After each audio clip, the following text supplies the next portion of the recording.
Welcome to this week's Hunt Outdoors with my special guest and friend Neil Fallon, national and world taxidermist champion, avid whitetail deer hunter. Also my good friend David Shepard, past IBO 3D world and national champion, record book holder of whitetail deer in Indiana. His son Josh Shepard, avid outdoorsman. Clint Van Adder, record book holder of whitetail deer in Indiana and avid outdoorsman. My beautiful wife Kelly Hunt, avid outdoors person and wonderful cook. And let's not forget my son Chris Hunt. He's currently serving in the United States Marines. He's an avid outdoorsman and deer hunter. And Kody Hunt, he's also my son and a record book holder of whitetail deer in Indiana, fisherman and avid outdoorsman. And let's not forget myself, I'm Ed Hunt, past IBO national champion and record book holder of whitetail deer in Indiana, fisherman and outdoorsman. Let's go rut hunting 2015 with Hunt Outdoors. Okay guys, we got a special one tonight.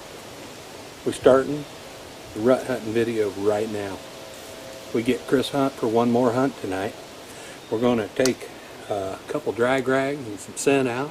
We're going to use some calls. Make sure you check out Hunt Outdoors LLC for the game calls. This is Josh Shepard. This is Dave Shepard's son. You know Dave, he's a team member right here. I'm Ed Hunt, of course. Rut 2015. We're getting ready to go. We're going to go out here and see what we can't do. We're going to get out here on these food sources for this evening. It's a little warm. It's a little windy. So we're going to see what we can't turn up. Say hi, Josh. How we doing, guys? What's your plan tonight? Put something in the dirt. What do you think, Chris? Let's do it. Okay. We finally got on stand. David's above me. We're going to share camera duties. It's going to hang right between us. He's got the back side of this tree, and I got this front 45 degrees. So we both got about 45 degrees we can shoot, and then of course he can shoot right under us. We set out doe P, not doe estrus, just doe P. And I sent a scent trail here with boot pads of interdigital, just a drop or two on each pad, and doe P. Hit a real heavy trail and brought it all the way this way, about 200 yards. You're going to recognize this set.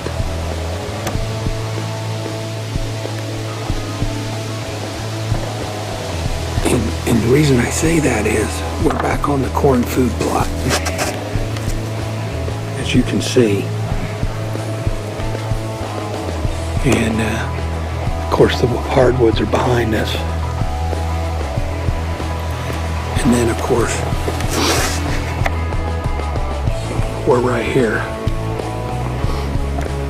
It's kind of warm. It's about 60 degrees. Temperature's going to drop really fast tonight. Tomorrow morning is rain. So, unless we hunt in a hut, chances are this is over for a few hours. Okay? Stick around. I got a Hunt Outdoors, green-eyed doe. I'm not going to use a buck grunt right now. I got to get on my release right here. I got to get it on, get my gloves on. We'll be back.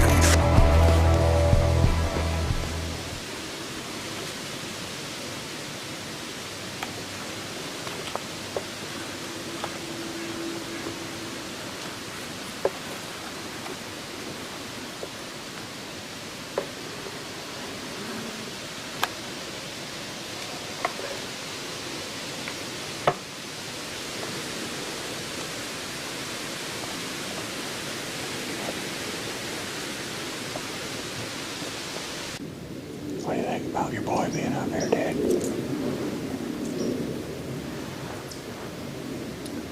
I don't get to hang out with him as much as I used to, but I think it's awesome that this area up here is where they started doing a lot of when they got away from you and I, and now both our older boys are up here again. It's pretty neat. Oh yeah. They were pretty excited about being up here. Yeah. Now, I'm sure they're filming right now because they've got a camera too. So you don't know what they're going to bring home. I just hope, even if I don't see anything, I get to see something, maybe get a shot that just make it all worthwhile. Oh yeah. Well, despite the fact that that evening hunt with Josh and Chris and Dave didn't go as planned, no deer under the stands, on the way out, we're going to show you this quick clip or picture of this big boy who was obviously lovelorn, trying to move around in that thick cornfield out there where we were hunting. And you know, the truth of the matter is they were moving, but they can't always move underneath your stand. During the seek phase of the rut, bucks like that move whenever they want, wherever they want. Sometimes it's near you, sometimes it's not. So we did have a pretty good hunt. We just weren't in the right spot. And now, your tip of the week, tree stand safety. I want you to look at this tree stand. It's ancient. If Cody will zoom in up there at the bars that are at the back of the tree, you'll see that they've grown into the tree over an inch. And if you look here, here's really bad news for this tree stand.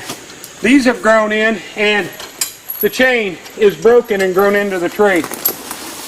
When you're going out to hunt your tree stands you leave out in the woods, take time to look, because if you look up there, you'll also see that the chains broke off of that side of the tree stand. It's no longer in place. Up at the top, it's broke off the left-hand side. Don't use tree stands that are set out in the woods for 10 or 15 years, okay? You're asking for a real bad accident. Check your equipment, take it down at least every year or every other year. Redo your chains and bolts. This tree stand is broken, bent, and see that? It's done. This is just a relic now. And to be safe, we're going to tear it down. That way nobody will be tempted to climb up on it. If you find something like this on your property, take a hacksaw, bolt cutters, and a sledgehammer to it and get it out of the woods. You'll save somebody's life. It's almost deer time. I'm not going to do any blind calling this morning. I want this to go smoothly, and I don't want to get busted up. We're 1 week, 7 days in front of gun season. This is Saturday morning. The small bucks have been out cruising. The big bucks have been locked down because of the heat. Moving only at night. It's cold. It's crazy. It didn't take long, and it was just shortly after good shooting light. I was having a lot of camera arm problems. One of the bolts had broken, so I was having trouble keeping the camera on, and this beautiful buck come in. And you know, here's a lesson learned. Not every deer likes to hear a call, especially in a very heavily hunted area. My call actually caught him off guard, and when a lot of guys shoot at deer, they make a doe bleat or a doe grunt to try to turn them and stop them, and then they'll shoot. And really, if you don't kill that deer, you gave them a real good lesson. And here, for example, is one of those.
What startled him? He didn't see me. He couldn't smell me.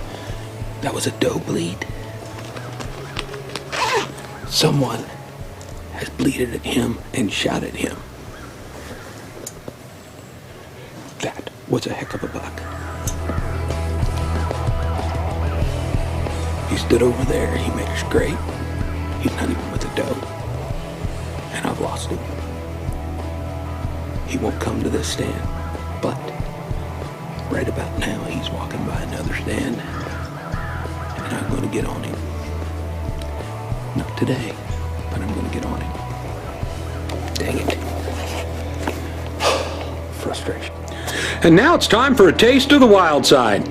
Let's see what's cooking in Kelly's kitchen. Hi, welcome back to Kelly's Kitchen.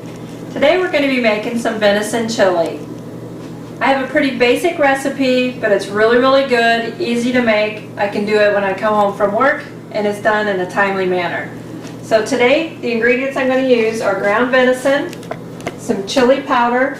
I also put a chili seasoning mix in from Brooks, a couple cans of chili beans, and some homemade tomato juice. Got a cup of water here that we're going to put in with the meat while it's browning. So I'll go ahead and put my meat in.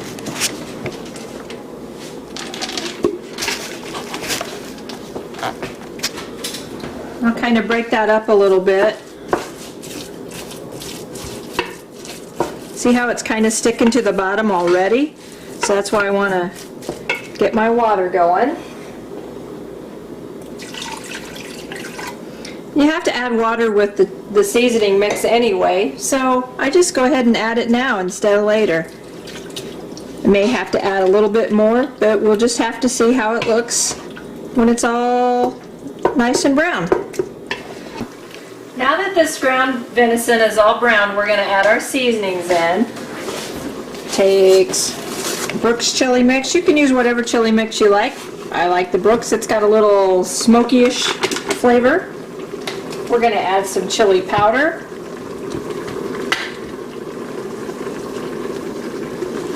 And again with that smoky flavor and hotness. Doesn't make your nose run. It's not good chili. A couple cans of beans. I use chili beans, but you can use red kidney beans. Black beans are good.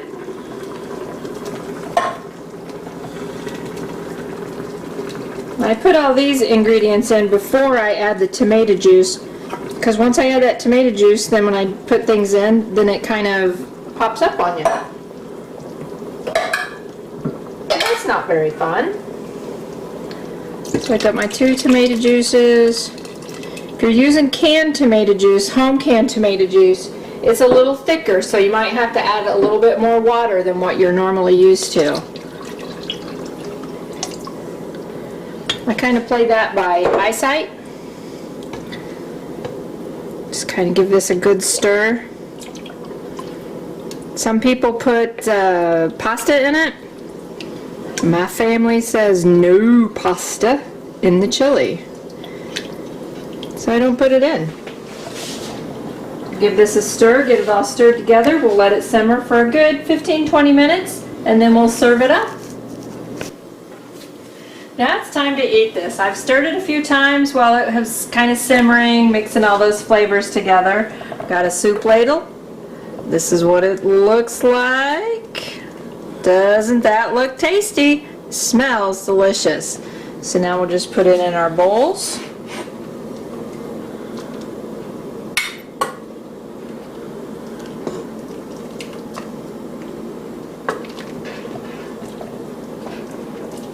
I'll top it off with a little bit of grated cheese. And there we have it, venison chili on a cold winter night. Now we're going to enjoy this wonderful meal. Peanut butter sandwich, venison chili, and chili pickles. Hope you've enjoyed today's Kelly's Kitchen. See you next time. Alright, I was upset a while ago, and I'll tell you why. I generally never have that happen, but it hasn't. And I'll tell you what bugs me. I second-guessed myself this morning.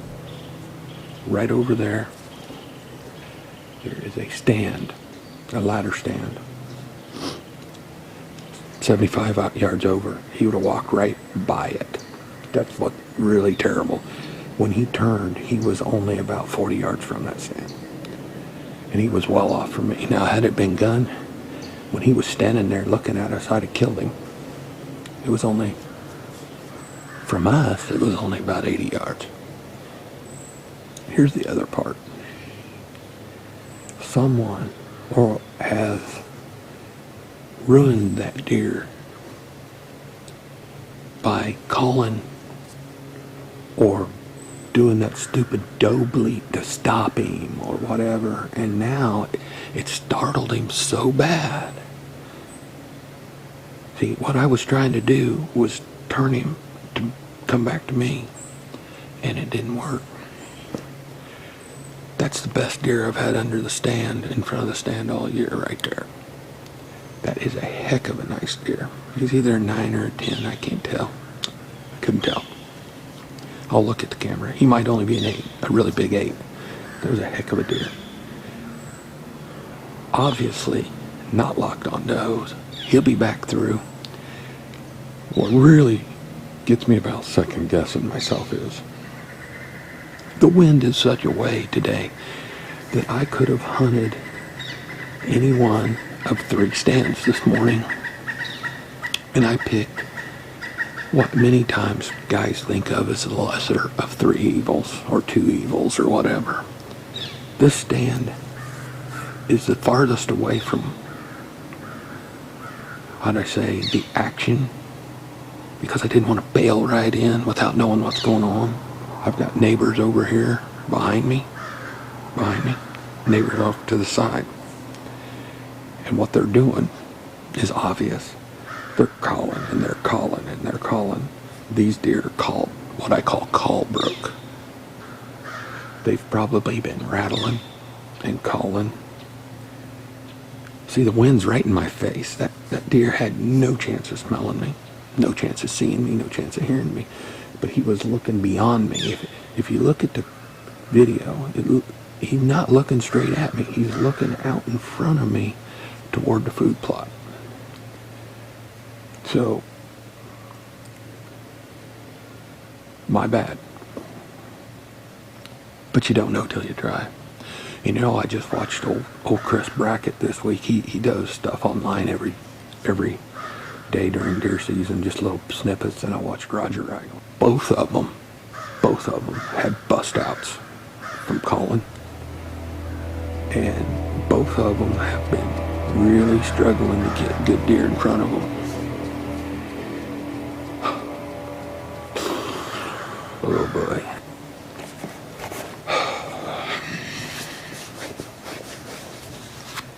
That's why they call it hunting, not killing. Right after that big buck came in, it didn't take very long for the action to pick right up. And let's go right in and check out this little buck as he comes in and walks right under and past our stand. And then I'm going to give you a few words of advice and maybe a pep talk, and then we're going to move on and see what happens.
was a dead deer.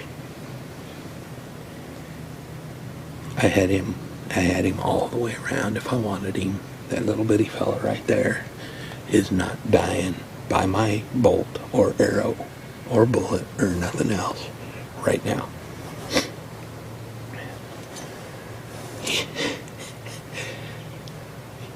He made a scrape. He went over there and made a scrape right where that big buck did. He's patrolling. He was smelling the doe pee I put out this morning. It drew him all the way around. It pulled him all the way off his trail over here because he was going to the food plot.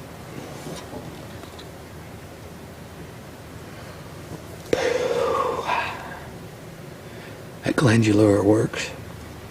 I'm not too sure about the doe pee. But quiet's down here for just a second. I think I'm going to get down and close up that doe pee vial and put it in a plastic bag. The glandular had just brought him right up here, right where I threw it on the ground. But when he got in the doe pee, he got a little nervy. So, the thing about deer pee is it goes bad, and it goes bad quick, and it turns to ammonia. And I don't want anything more to spook my deer today. Phew. Boy, that was fun. Hope you enjoyed that. The rut's cranking. There you are, seeking. I've had a chance to calm down a little bit. And hunting, if you're really into it, it is so aggravating at times that it becomes, you can get emotional over it. You can get angry. You can have the utmost highest joy to where your adrenaline makes you shake. You can be so excited that you almost lose consciousness at times. And I know that sounds nuts, but it's true. Because out in the outdoors, in the real world, aside from your wife and your kids, there's nothing more primal, nothing more natural, and nothing more human than the life and death struggle and what God gave us inside our hearts and brains to survive. We're hunters. Men are hunters. We were born to hunt and to make children and be men, and this is the epitome of it right here.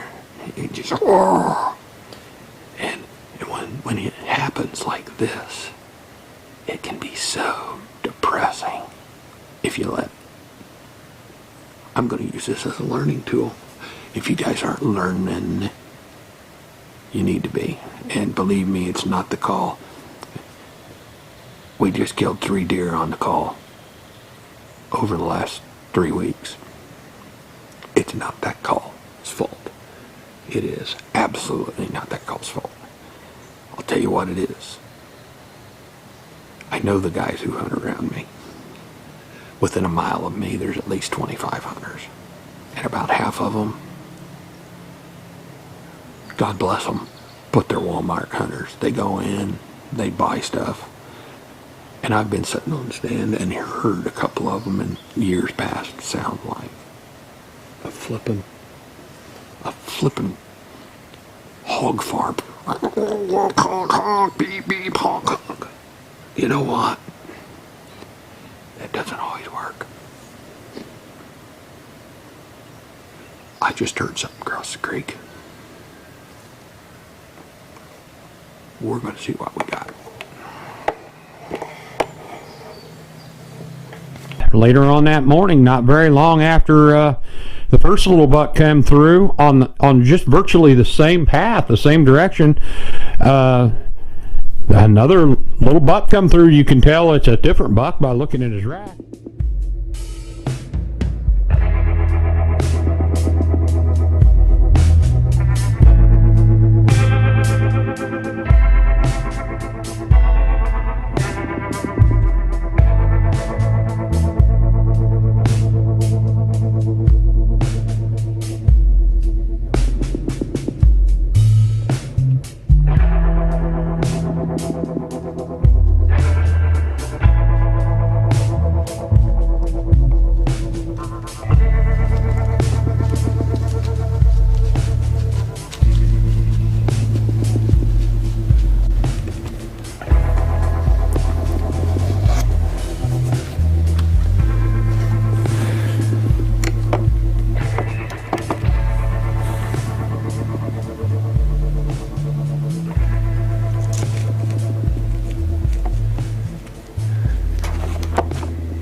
It's got to be close to 10 o'clock right now. Yep, 9:39. If I don't see a deer in the next 45 minutes or so, after what happened this morning, these deer were coming around over here and making a loop around and going into the food plot. That's why this stands here, this tripod stand. Problem is, over here behind me, you see all those treetops down.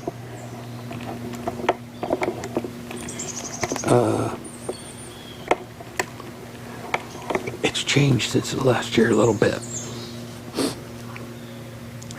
They're coming around me. I mean, right under me. You know, last year I killed that meat deer at like 5 yards, but he actually went down the right path and then turned and walked down this little ditch thing. I thought that was just kind of odd, but he did it. 2 of the 3 bucks this morning have ended up within 4 or 5 yards of my stand, and I can't live with being smelled, because if you're smelled, then it is over.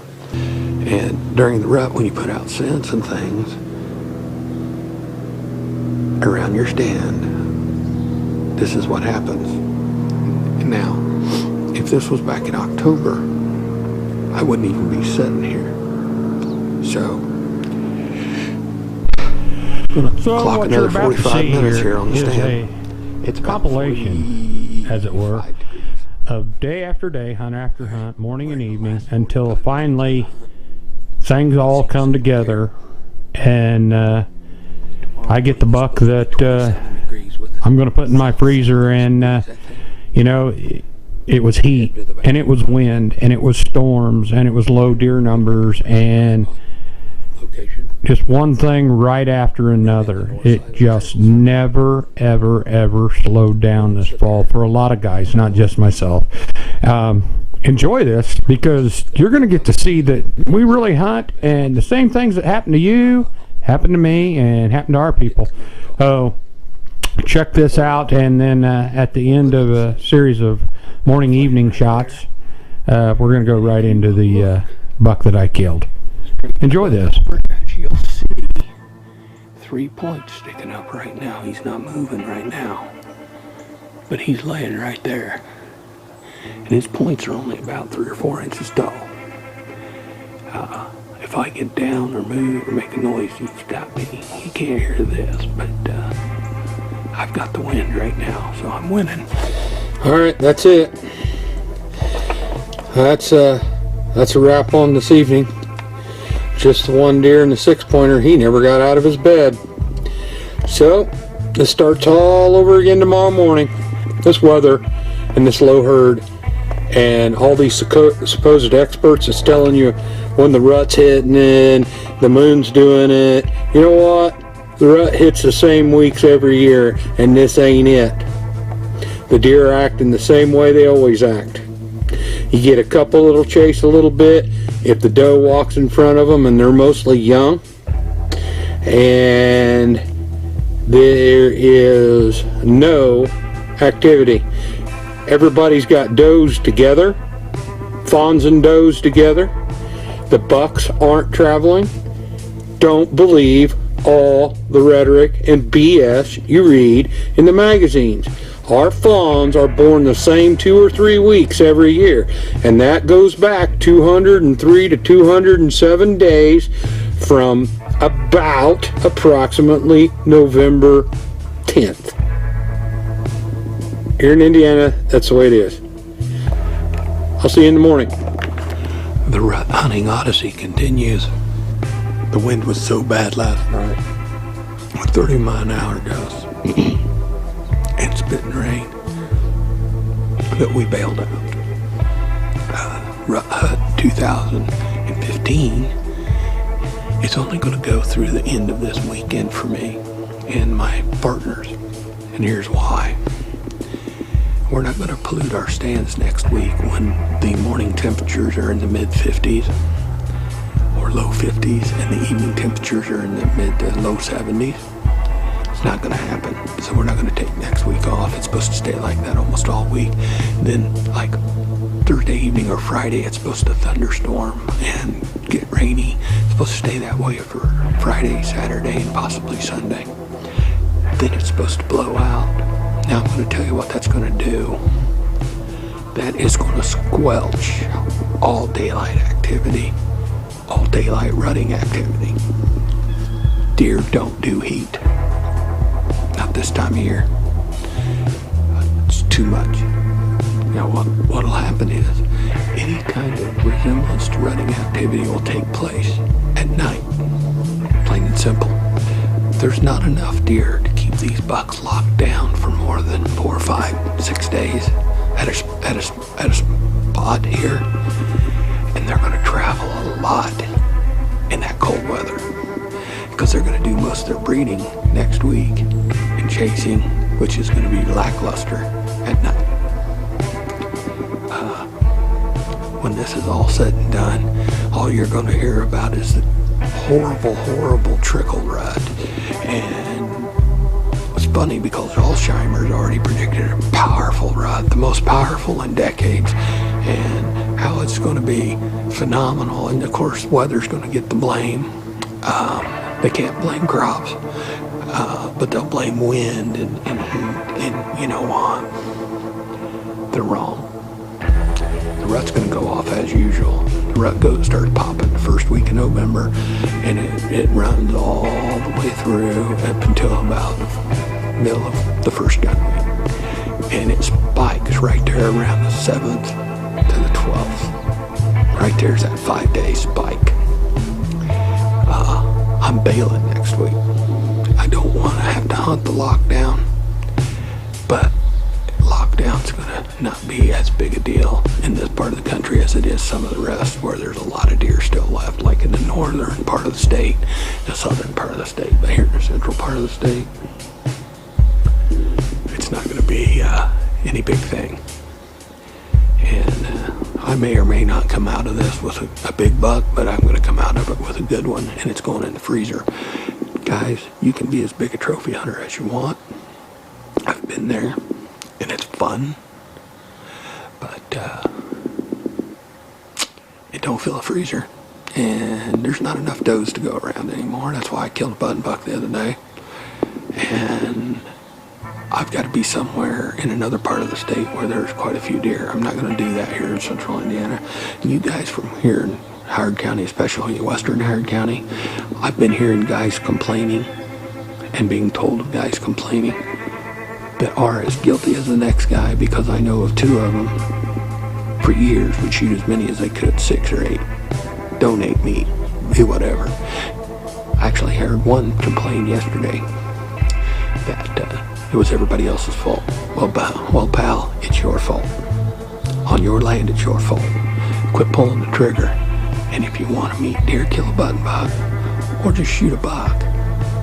If you're hurting that bad like I am, let your mature does walk, because they're going to reproduce every year. Okay, here we are, an hour and a half in on our set. The sun's creeped up over the horizon, the wind's still cranking right along. The squirrels aren't even down on the ground yet. That storm that went through really jacked things up. That storm rumbled through here, tore everything up. Really bad windy rain, driven rain. When everything is moving in the woods right after a storm, as soon as a storm passes for about the first 12 to 24 hours, it's just windy as crap. And that doesn't go well with deer. What happens is they tend to lock down a little bit. They're hesitant to move because everything in the woods is moving, and deer vision works on movement, so they're startled at everything on a day like today.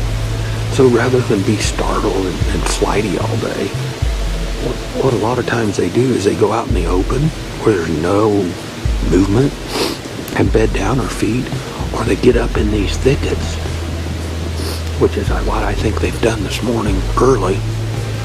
They get up in these thickets and they bed down and they let it pass.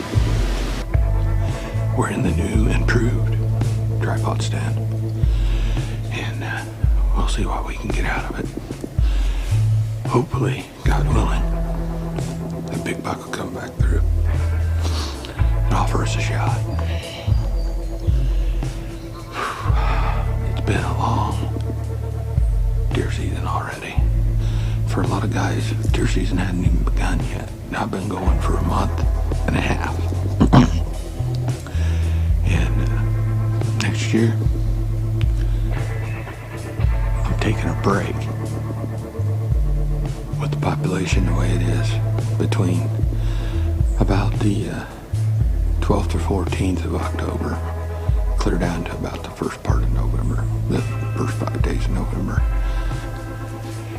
Okay, 8 o'clock in the morning. Been on one, been able to see for an hour now.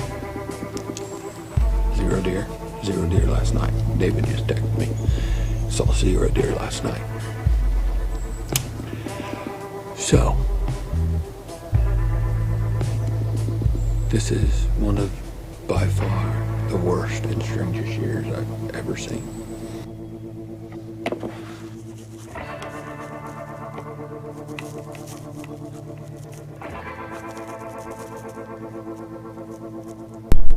With the hunting so slow and the only action being this muskrat, let's have a word from our sponsors and see if the hunting will pick up.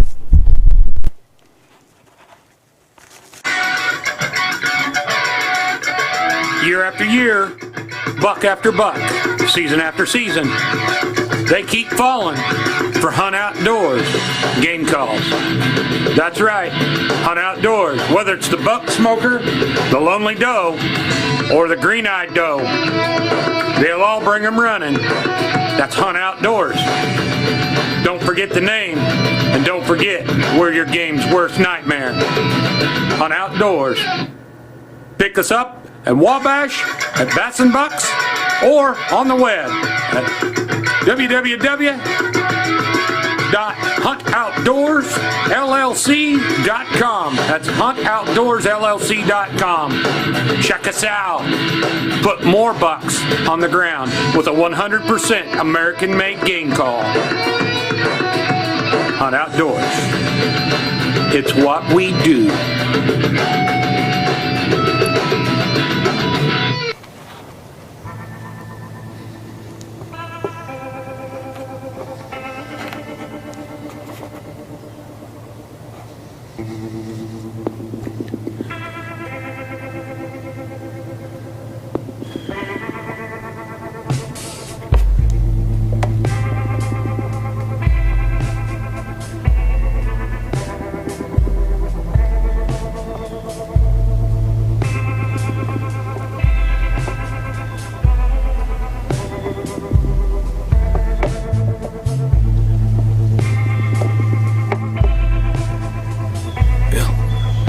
Number 9 for the morning, right there.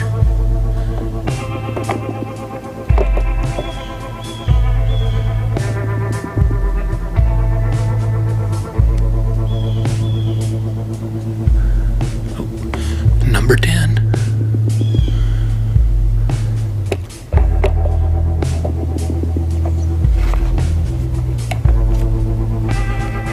That's a fork buck. Forkhorn. They're out just looking for trouble. He's following that doe.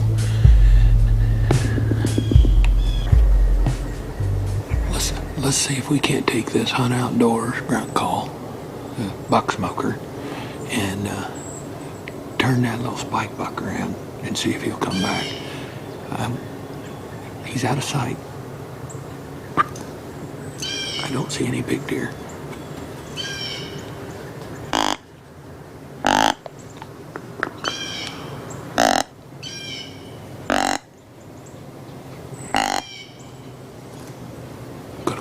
Behind me. Make it sound like it's beyond me.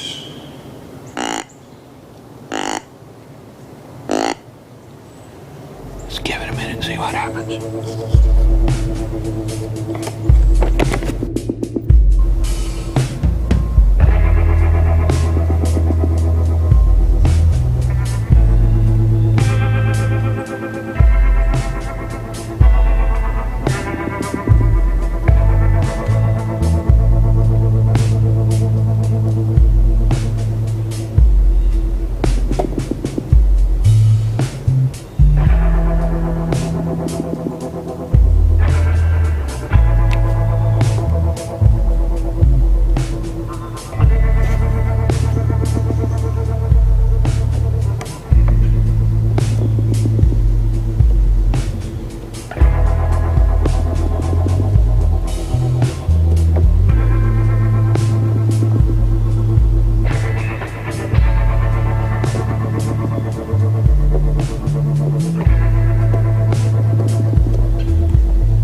Peanut butter and jelly time. It's 9:40.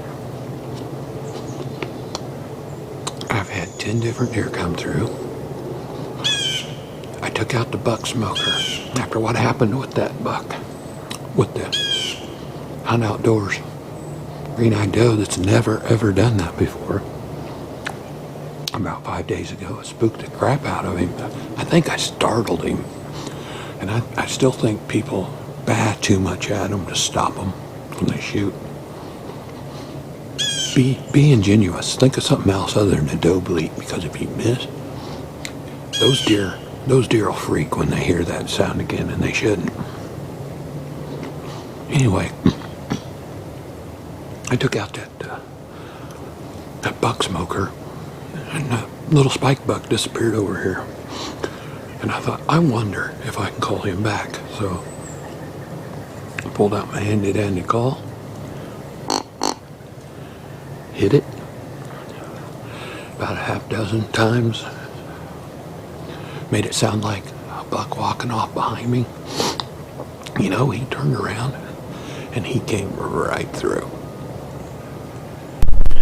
Well, that morning hunt came and went, and noon crept up on me. I had an appointment later that afternoon that I had to get out of the woods for, which really was terrible because the deer were moving so well. On my way out, my hands are packed full of camera gear, crossbow, backpack on, and I catch movement by the creek. I'm not 50 yards from my stand, and let's just see what happens. You know, I got real fortunate that day, and this is a mature deer. Antlers don't mean everything, and you'll see this. Check this out. I'm sorry about the footage. I couldn't get the shot, but you're going to see a lot.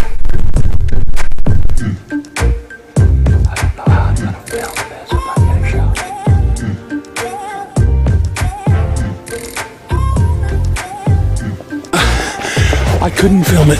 I just got a shot. He went out in these weeds. Make my way over here where the shot was. Give me a minute off the camera. let me put all this together, figure out where he's at.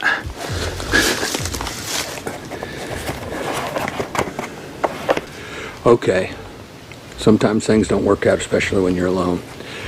I found the blood, and we're going to pick up the blood trail right now.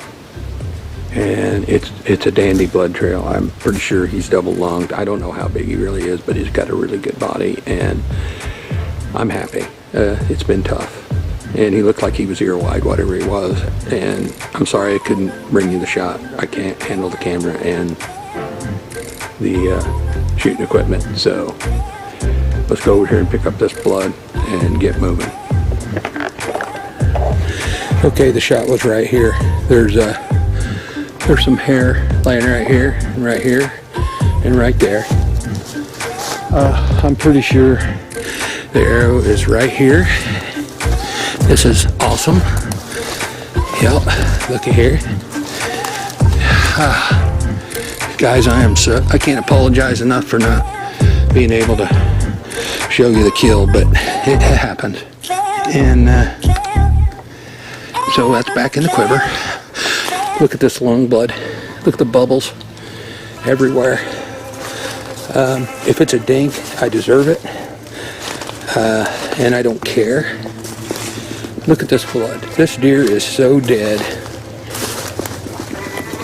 And I'm perfectly happy. Look at all this blood. This broadside is so lethal. Going straight up here. I mean, you got to understand, he wasn't walking, he was flying through here. I jerked up the camera as quick as I could. I didn't get him running. But he's not 20 yards up here into this weed patch. I saw him duck his head. I mean, look at this. Oh my goodness. Yeah, I'm happy. Look at how he has painted every step of the way. Guys, this is a blood trail a blind man can follow. Here's where he jumped. So there's blood splatters everywhere. All I got to do now is figure out where he jumped into, because he's dead. He's laying right up here. He flew up into here. He right there is where he landed. He's going off this way right here.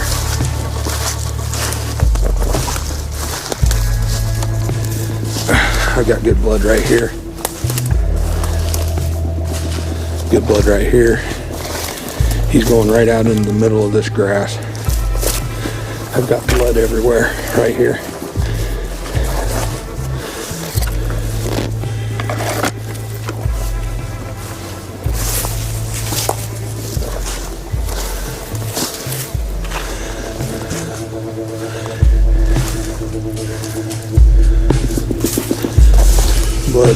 Blood. Here's my buck. Hey, he ain't huge. I'll take him. He's mine. Look at this big old brute. Cow horn spike. There he is. Are you kidding me? Look at this old boy. Look at this big old warrior. Let me get this camera situated. This is unreal. Well, sometimes things work out, sometimes they don't. The rut hunt went perfectly. It was on all morning. And I climbed down out of the stand and I saw a lot of action back down the creek behind me. And I knew I could get out around these deer. And they tend to come down this ravine right here that I'm sitting in right now at the back of the farm. And it's about, probably pretty close to between 1/4 and 1/2 mile back in here. And sure enough, look at this big old warrior. I mean, this isn't a 1.5 year old deer, guys. This isn't a 2.5-year-old deer. This deer has history with me and David and Clint and several others. This is the old spike. And in this old spike, he's bigger than I am.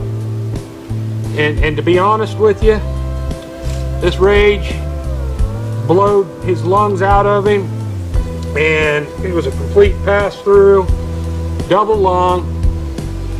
I got out around him, I got set up, and as I looked into a downfall, I could see this buck. The minute I saw this old gray-faced monster, I knew who he was. The truth of the matter is, God works in mysterious ways, and it's been a real tough year for me. This is a memory that'll last me a lifetime, and God blessed me today. Maybe God will bless you too. And there's my equalizer behind it, and here's one of our fellow equalizers. Say hi, Clint. How you doing? It's Clint Van Adder. This young rutting buck and this old rutting buck right here. I had to get a little bit of help because we're gonna have to put him somehow and lash him down on this quad and get out of here. So, what do you think, Clint? What kind of year did you have, buddy? Started off slow until about the 4th or 5th of November. Then it started to pick up a little bit, but until then it was pretty slow. That's right. You took a pretty nice buck, didn't you? Mm-hmm. Yeah, we'll flash a picture of that deer. He didn't have a camera with him, but he's carrying his camera now. So here we go, and I'm going to load him up. We'll be right back. Let's check in with Kody now and see how it's going for him and his rut hunting. And this is later on during gun season. He's got a pretty busy work schedule, so let's check in with him.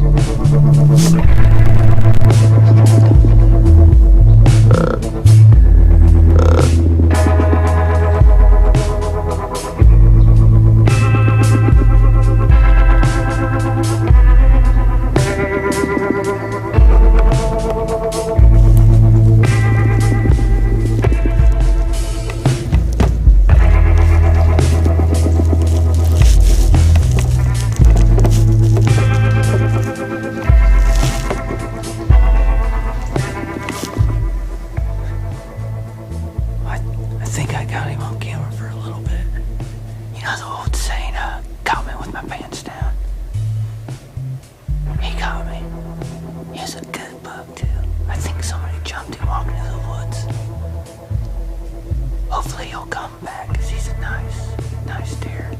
Probably goes about 120 at least.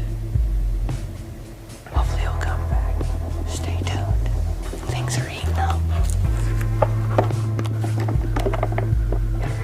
Well, guys, I think that's gonna do it for the morning hunt. But we'll be back at it this afternoon. Just a little forewarning. I'm walking out and I see one. I won't have time to film, so let's hope it doesn't happen. Well, you know, it wasn't just me and a few other hunters. The hard hunting continued even for Kody. Let's check in a day or two later and see what happened. Things don't always go right. This hunt should be exciting. It's really cold out. And when I was sitting here in the dark waiting for the sun to come up, I heard some deer running about in front of me. And hopefully they come back. Stay tuned.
take the snow over the rain any day.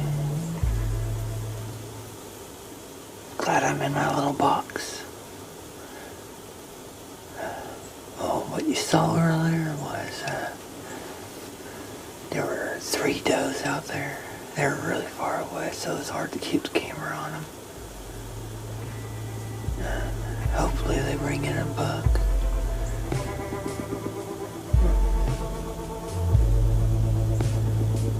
Let's see what the day has. Stay tuned.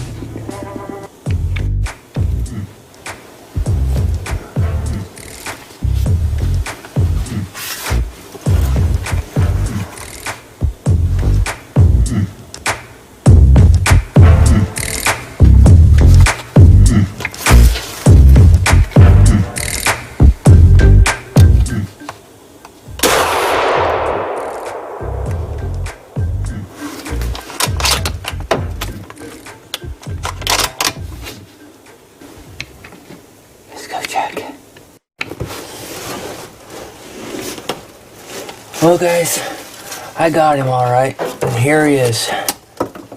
Big old stick.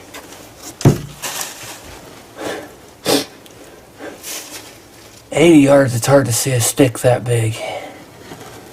So, after all that ruckus, I went around looking for blood. Nothing.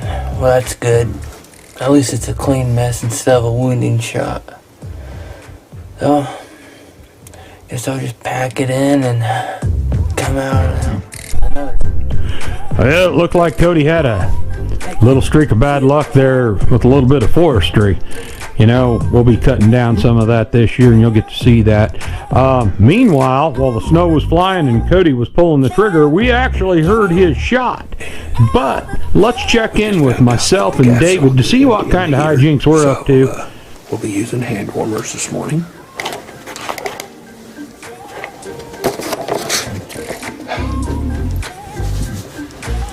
David's fault.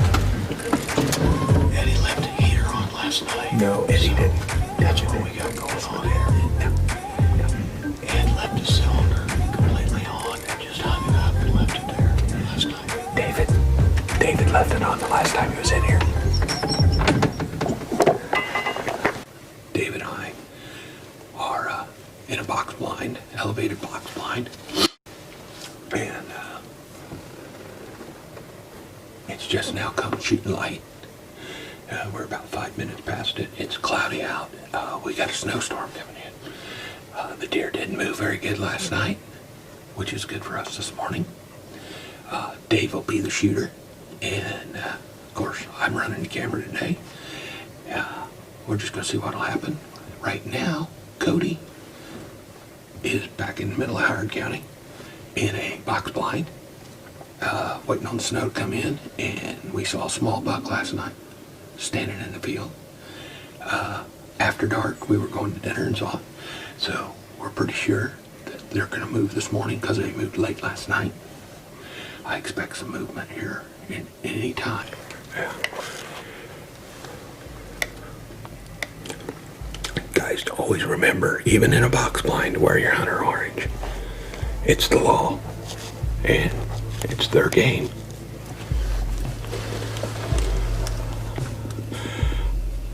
We've heard one gunshot. It was about 5 minutes after legal light. I don't expect it to be very busy this morning.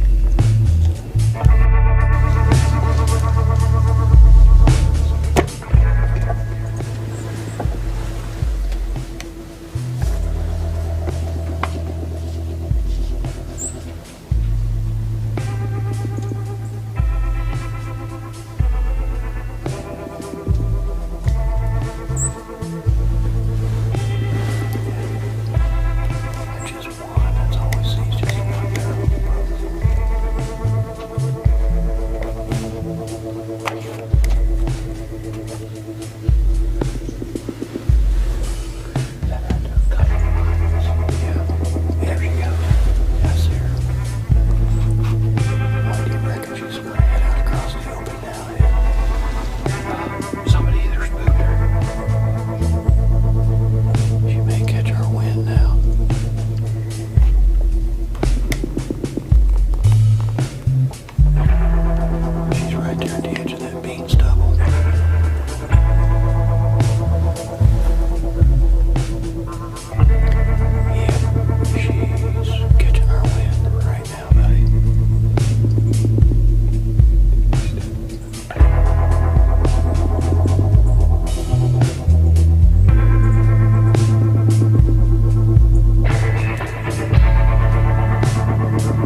year and a half or 2.5-year old, yeah. So, there's no sense in putting all them on the ground, I don't think. No. She came in from behind us, that's why we never heard or saw her. Because I've been watching on that side over there. Boy, she sure did not make much noise, did she? No, I picked her up right here coming in. Probably 25 yards over there. Yeah.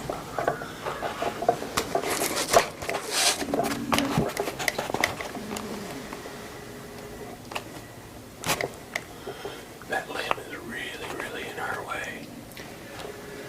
Well, I figured as much as you've hunted this, you'd had some of that cleaned out a little bit by now. Oh, no. We'll get by with it. You're the one that hunts this all the time. I don't hunt this all the time. This is only the second time I've been here, buddy. Don't believe it. This is his blind. No gas. The limbs are in the way. And now we got deer coming in behind us, going downwind. And him. I told him we should have hunted another blind this morning. No, he didn't. Oh, no. He blindfolded me and swore me to secrecy to bring me here. Guys, I had to Bradshaw him to get him in here. It's bullcrap.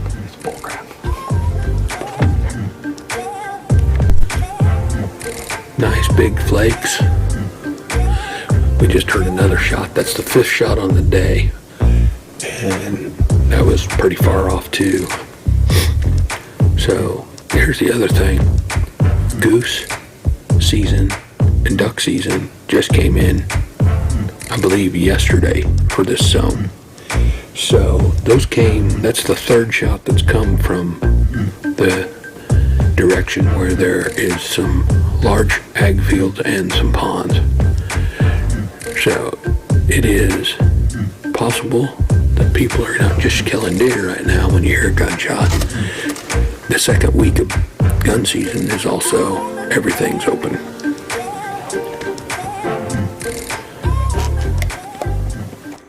Well, we're at the truck.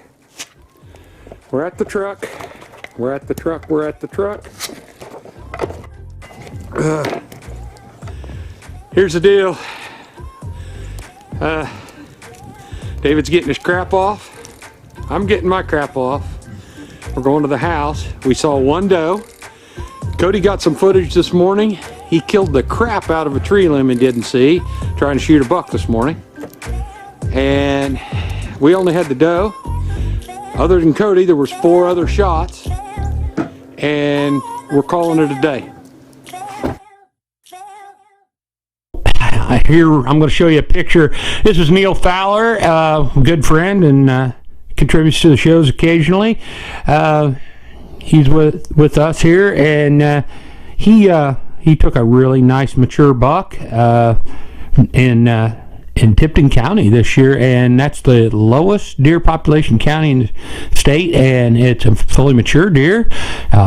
He's a dandy, and that's Neil worked hard. Just like I did and everybody else, and David opted to not take a smaller buck. He was looking for 1 or 2 particular deer, didn't get the opportunity. Kody, was on his last hunt and missed that small buck. First day of the hunt, as you saw, he let a big one go by, and so it just goes to show you that. All you got to do is be out there in the right spot at the right time and hunt. A little bit of luck, you get the opportunity you want. And if you don't take a deer and you had them under you, congratulations, good job. Remember, save some resources for somebody else. You can't take everything and expect there to be deer next year. I hope you had fun watching David and I airing that blind. Boy, we were having a good time, and it just goes to show you something else. You can have a good time with your good friends while you're hunting. It's not always about the killing. I'm Ed Hunt. Have a good day.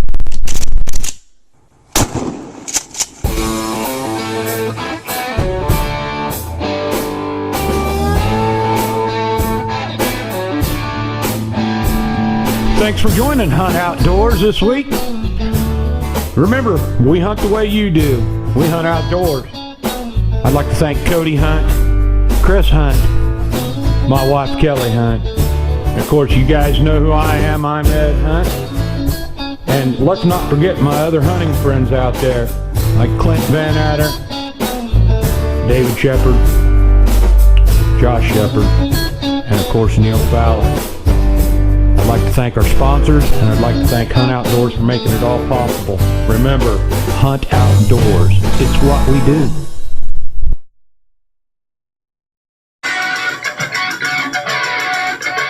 Year after year, buck after buck, season after season, they keep falling for Hunt Outdoors game calls. That's right, Hunt Outdoors. Whether it's the buck smoker, the lonely doe, or the green-eyed doe, they'll all bring them running. That's Hunt Outdoors. Don't forget the name, and don't forget we're your game's worst nightmare. Hunt Outdoors. Pick us up at Wabash, at Bass and Bucks, or on the web at www.huntoutdoorsllc.com. That's huntoutdoorsllc.com. Check us out. Put more bucks on the ground with a 100% American-made game call. Hunt Outdoors. It's what we do.